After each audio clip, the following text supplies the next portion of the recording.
चंद्रगुप्त मौर्य को इस्टेब्लिश करवाया। तो ये एक मेन रीज़न है जिसकी वजह से लोगों को लगता है कि चाणक्य एक रियल करेक्टर नहीं है।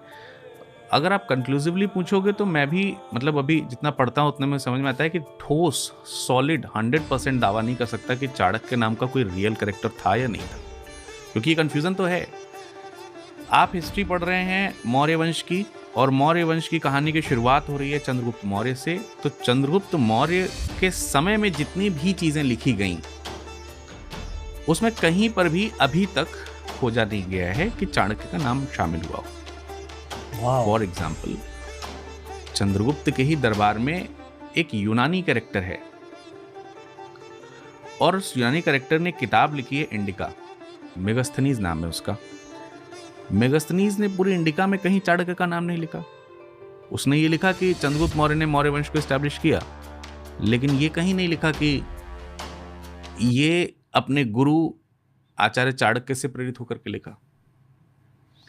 तो इतनी बड़ी चूक कैसे कोई कर सकता है?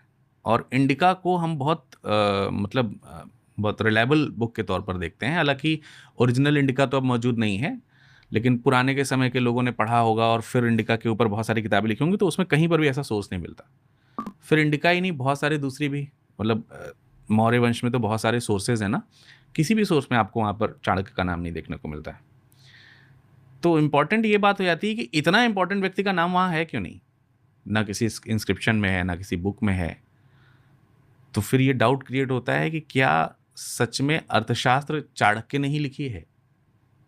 तो ये सारे डाउट्स हैं अभी, जिनके अभी जवाब है नहीं, मतलब एग्जैक्टली नहीं है, बट बिलीव ये दंत कथाओं के माध्यम से, किंवदंतियों के माध्यम से चला आ रहा है कि करेक्टर ये एक थे जो कि गुरु थे, जो कि तक्षशिला के एक बहुत ही प्रसिद्ध और विद्वान आचार्य थे, जिन्होंने चंद्रगुप्त को गद्दी देने में मदद की थी। चंद्रगुप्त मौर्य का टाइम पीरियड क्या था?